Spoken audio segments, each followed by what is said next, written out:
व्यक्ति रास्ते से जा रहा है और बीच रास्ते में कुआं है। अंधा व्यक्ति बिल्कुल सीधे रास्ते पकड़े जा रहा है, उसको क्या पता कि बीच रास्ते में खाई है, कुआं है। वो तो समझ रहा है कि रास्ता बहुत सुंदर ये गया है और इसी रास्ते में वो आंख बंद किए, अंधा तो है, सूर है, तो उसे चला जा रहा है। देखिए नारद जी किसको बता रहे हैं? सुखदेव जी से पूछ कर रहे हैं, यानी पूछ रहे हैं, सवाल कर रहे हैं। तो गुरुदेव वहां पर एक व्यक्ति बैठा था, किसके पास? कुएं के पास। वो व्यक्ति देख रहा है कि ये जो अंधा व्यक्ति आ रहा है, अंधा पुरुष आ रहा है, ये इस कुएं में गिर जाएगा। वो देख रहा है सब कुछ। तो गुरुदेव आप बताइए कि उस व्यक्ति का क्या कर्तव्य होता है? सुखदेव जी कहते हैं ये भी कोई पूछने की बात है नारद जी। उस व्यक्ति को भगवान ने आंखें दिए हैं, तो कम से कम आंखों का सदुपयोग करते हुए उस अंधे व्यक्ति को बचा लेना चाहिए, बताना चाहिए कि भैया एक कदम आगे नहीं बढ़ना, नहीं कुआं है, नीचे गिर जाओगे। तो नारद जी कहते हैं गुरुदेव बस ये तो हमारा सिर्फ एक उदाहरण था, यही प्रश्न तो आपके सामने है।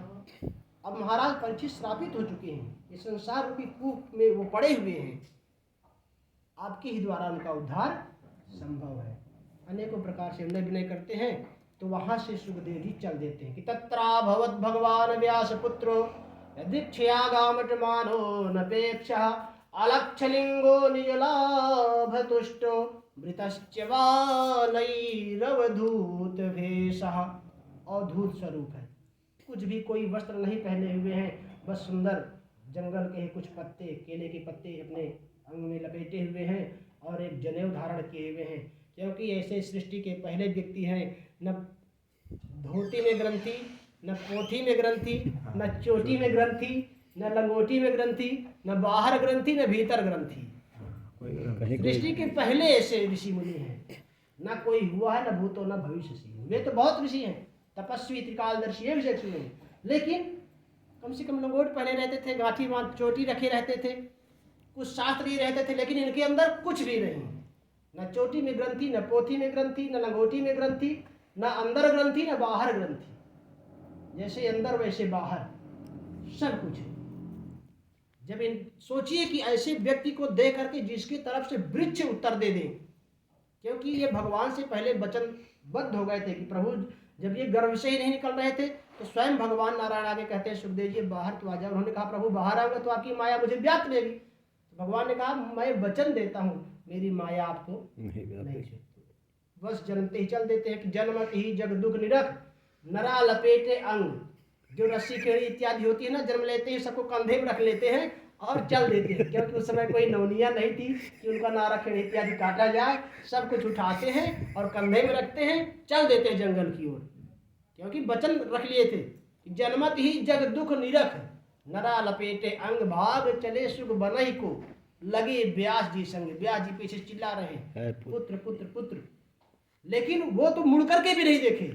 लेकिन उनकी तरफ से वृक्षों ने जवाब दिया कि हे गुरुदेव कितना रुतन मैं उत्तर दियो जाय जपो हरि नाम। ऐसे श्री सुखदेव को बारंबार प्रणाम। हे व्यास जी आप इस प्रकार से पुत्र मोह में नहीं, इनके द्वारा संसार का कल्याण होगा। जब व्यास जी ने देखा कि अब बताओ ये जड़ हो करके, यानी जिसके तरफ से जिसके पक्ष से वृक्ष बोल उठे हो, तो क्या मैं इन वृक्षों से भी अज्ञानी हो गया हूँ? कोई मतलब नहीं है। यानी उनको तुरंत अपने को एक प्रकार से कहते हैं ना कि ग्लानि महसूस हुई कि अरे राम राम, मैं इस प्रकार से मोह में पुत्र मोह में फंस रहा हूँ, वो भी ऐसे पुत्र जिसके तरफ से जो जड़ वृक्ष हैं वो जवाब दे रहे हैं कि व्यास जी छोड़िए, इनके द्वारा संसार का कल्याण होगा। ये तो मेरे सौभाग्य की बात है।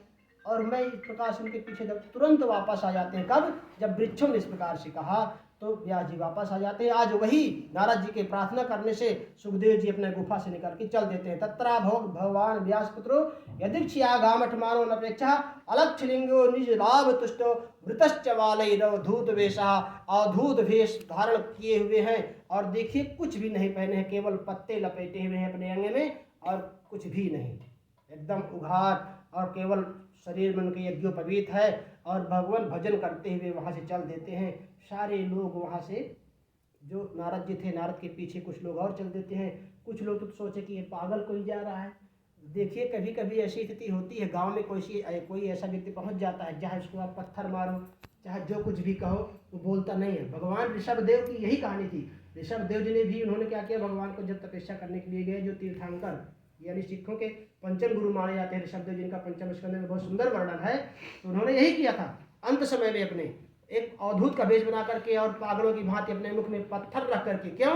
क्योंकि ये दुनिया मुझे पहचान ना पाए। अगर दुनिया पहचान गई तो बहुत बड़ी समस्या हो जाएगी।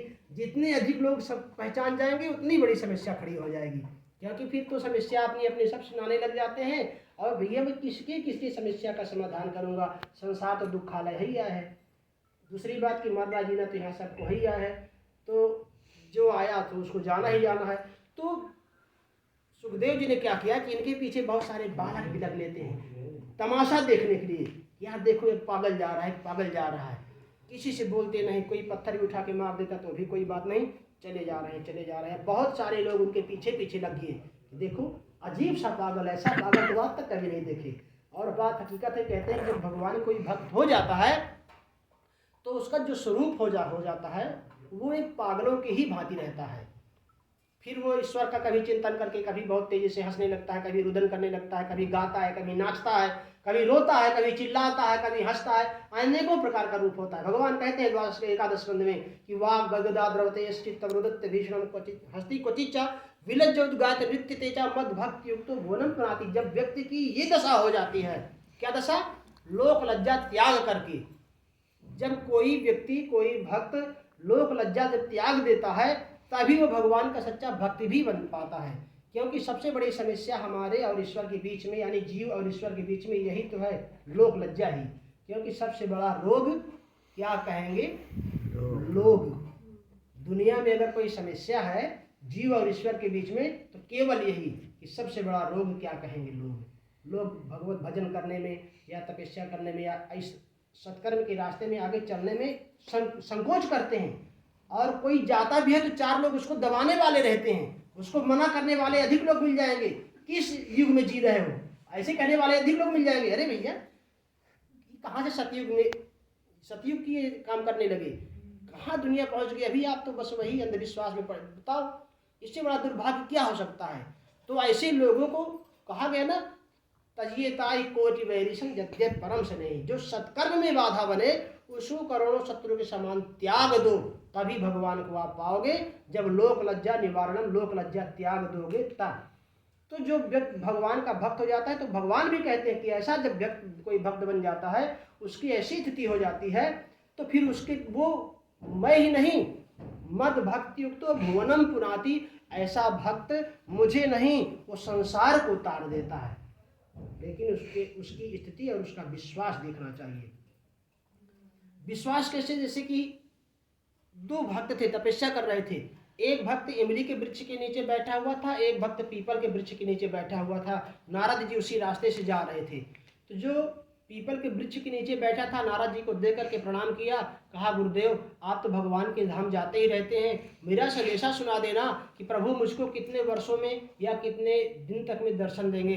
नारद जी ने कहा ठीक है, संदेशा कह दूंगा। आगे जाते हैं तो एक भक्त इमली के वृक्ष के नीचे बैठा, उसने भी यही कहा गुरुदेव आप भगवान के धाम जाएंगे, मेरा संदेशा कह दीजिएगा कि भगवान मुझे कितने दिनों में दर्शन दे पाएंगे, कब तक में दर्शन देंगे।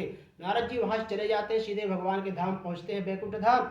जा करके भगवान को दोनों भक्तों का संदेश सुनाते हैं कि प्रभु मैं आ रहा था आपके पास, तो एक पीपल के नीचे, पीपल के वृक्ष के नीचे एक भक्त बैठा तपस्या कर रहा था, मुझसे कहा प्रभु से पूछ लेना मुझे कितने वर्षों में दर्शन देंगे। भगवान ने कहा कि नारद जी उस वृक्ष में जितने पत्ते हैं उतने वर्षों बाद दर्शन दूंगा। उस वृक्ष में जितने पत्ते हैं उतने वर्षों के बाद दर्शन दूंगा। फिर पूछते हैं प्रभु जो इमली के वृक्ष के नीचे बैठा था, तो बोले उसका भी यही जवाब, उसके भी नीचे जो भक्त इमली के नीचे बैठा है उसमें उस पेड़ में जितने पत्ते हैं उतने वर्षों के बाद उसको दर्शन दूंगा। अब सोचिए कि इमली के वृक्ष तो सभी लोग जानते होंगे, ये कितनी ही बड़ी डालियों में कितनी छोटी छोटी पत्ती होती है। अब उस वृक्ष में कितने सारे पत्ते होंगे, कोई गणना कर सकता है? कोई सवाल ही नहीं है। पीपल के पत्ते तो भला थोड़े बड़े होते हैं, लेकिन फिर भी कोई बात नहीं। अब नारद जी वापस आते हैं, तो जो पीपल के वृक्ष के नीचे भक्त बैठा हुआ था उसने फिर नारद जी को देखा, चरणों में गिर गया, गुरुदेव संदेश तो हमारा आप अवश्य लाए होंगे। तो नारद जी ने कहा, हाँ भक्तराज, संदेशा आपका मैं लाया हूँ। भगवान ने क्या कहा? तो नारद जी ने कहा कि भगवान कहें कि बेटा जिस वृक्ष के नीचे बैठे हो इसमें जितने पत्ते हैं इतने वर्षों बाद भगवान दर्शन देंगे। तो बेचारा वहीं पर सिर पटकता है और सीधे अपना कमंडल और उठाया, चल दिया तपस्या। क्योंकि भाई इसमें जितने पत्ते हैं पता नहीं कितने हजार पत्ते होंगे, ना तो मैं हो सकता है जीवित रहूं या ना रहूं, प्राण भी छूट जाएंगे, इसका मतलब तो भी दर्शन नहीं मिलेंगे। क्या मतलब है तपस्या करने का? और भक्त बेचारा वहां चला गया। फिर थोड़ी दूर में जाते हैं तो इमली के वृक्ष के नीचे जो भक्त बैठा था उसने भी नारद जी को देख करके दंडवत करता है, गुरुदेव क्या समाचार लाए हैं? नारद जी कहते हैं, बेटा भगवान तो दर्शन अवश्य देंगे। अब इसके आगे वही नरो कुंजरो वाली कहानी है। नारद जी जैसे ही कहे कि बेटा भगवान तो दर्शन अवश्य देंगे, लेकिन इस वृक्ष में जितने पत्ते हैं, तो वो भक्त ये आगे फिर नहीं सुना कि इस वृक्ष में जितने पत्ते हैं इतने वर्षों बाद, वो तो सिर्फ इतना ही सुना कि भगवान दर्शन अवश्य देंगे। और बस इतना सुनते ही वो बेहोश हो गया, इतना विह्वल हो गया कि उसकी ये स्थिति हो गई कि अश्रुधारा से भर गया, रोने लगा, चिल्लाने लगा, पागलों जैसी स्थिति हो गई। और भोजन इत्यादि जलपान तो सब कुछ पहले ही त्याग दिया था। उसने जब देखा कि भगवान कितने बड़े कृपालु हैं, कितने बड़े दयालु हैं, मुझ जैसे अकिंचन को भी, मुझ जैसे अपराधी को भी बताओ इतनी जल्दी दर्शन दे देंगे। अभी तो 4-6 दिन हुए होंगे, क्योंकि वो सुना नहीं इसमें जितने पत्ते हैं। मुझ जैसे अकिंचन को भगवान इतनी जल्दी, बाप प्रभु क्या दयालुता है आपकी। और बस जैसे उसकी मूर्छा छूटी, चिल्लाने लगा, हंसने लगा, गाने लगा, रोने लगा और केवल प्रभु के याद में नारायण नारायण चिल्लाने लगा। इस प्रकार से प्रभु का स्मरण करने लगा कि भगवान को तुरंत आके उसको दर्शन देना पड़ा। तो देखिए यहाँ पर कहने का मतलब क्या हुआ कि विश्वासम फलदायकम, विश्वास की बात है। यानी हमारा श्रद्धावान लगते ज्ञानम तत्पराशीतेन्द्रिया, यानी हमारा श्रद्धा और विश्वास अडिग है, सत्य है, तो फिर भगवान कहीं बाहर है ही नहीं।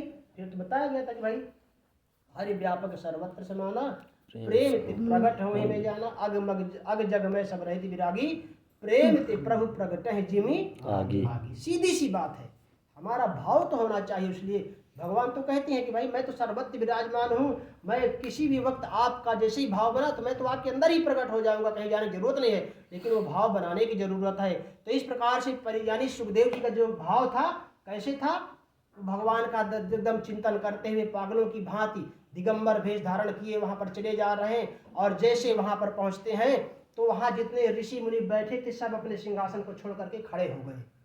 तो जो लोग पागल समझ रहे थे, पीछे पीछे दौड़ रहे थे, उपहास कर रहे थे, जब देखे कि इनके वहां पहुंचते ही सारे ऋषि मुनि आसन छोड़कर खड़े हो गए, तो सब आश्चर्य जैसे देखने लगे कि ये क्या हुआ। जिसको तो मैं पागल समझ रहा था वो कोई इतना बड़ा तपस्वी संत जो हजारों वर्षों से तपस्वी बड़े बड़े, वो भी इतना सम्मान। तुरंत सुखदेव जी वहां पहुंचते हैं, सारे ऋषि मुनि खड़े होकर के उनका स्वागत सत्कार सम्मान करते हैं। महाराज परीक्षित उनका पूजन करते हैं। नारद जी धीरे से जाके कान में कहते हैं, बेटा ये ज्यादा पूजा पाठ किसी की नहीं ग्रहण करते हैं, जो समस्या है तुरंत कान में कह दो तो ये रुके रह जाएंगे, उसका निराकरण करने लग जाएंगे, नहीं तो ये पूजा पाठ ही करते रहोगे और ये धीरे से खसक लेंगे। तो परीक्षित जी ने तुरंत थाली बाहर फेंका और क्या करते हैं, एक ही बहुत सुंदर प्रश्न करते हैं। यहाँ परीक्षित जी ने 2 प्रश्न किया है कि हे गुरुदेव, अतः पृच्छामि संसिद्धिं योगिनां परमं गुरुं पुरुषस्य हयत्कार्यं म्रियमाणस्य सर्वथा। अतः पृच्छामि, यानी परीक्षित जी ने 2 प्रश्न किया कि हे गुरुदेव, व्यक्ति का क्या कर्तव्य है और जिसकी मृत्यु शीघ्र होने वाली हो, यानी मरणासन्न व्यक्ति को क्या करना चाहिए। यही 2 प्रश्न परीक्षित जी ने किया। और 2 प्रश्नों का द्वितीय से द्वादश पर्यंत तक सुखदेव जी ने बहुत सुंदर इनका उत्तर देते रहे, इसीलिए वहां फिर गए नहीं, ना वहां से जा पाए। 7 दिनों तक निरंतर कथा सुनाते रहे, जिसके द्वारा परीक्षित जी को किस प्रकार से अनन्य कथा सुनाते हैं। अब ये तो अथाह सागर है, बहुत विशाल समुद्र की भांति है, लेकिन इसकी एक बिंदु भी यदि प्राप्त हो जाए तो समझिए कि जीवन संवर जाता है। बोले वृंदावन बिहारी लाल की जय। इसलिए कहा कहीं भी रहे, कैसे भी रहे, किसी भी स्थिति में रहे, हमको भगवान नाम स्मरण अवश्य करना चाहिए। कि जिस देश में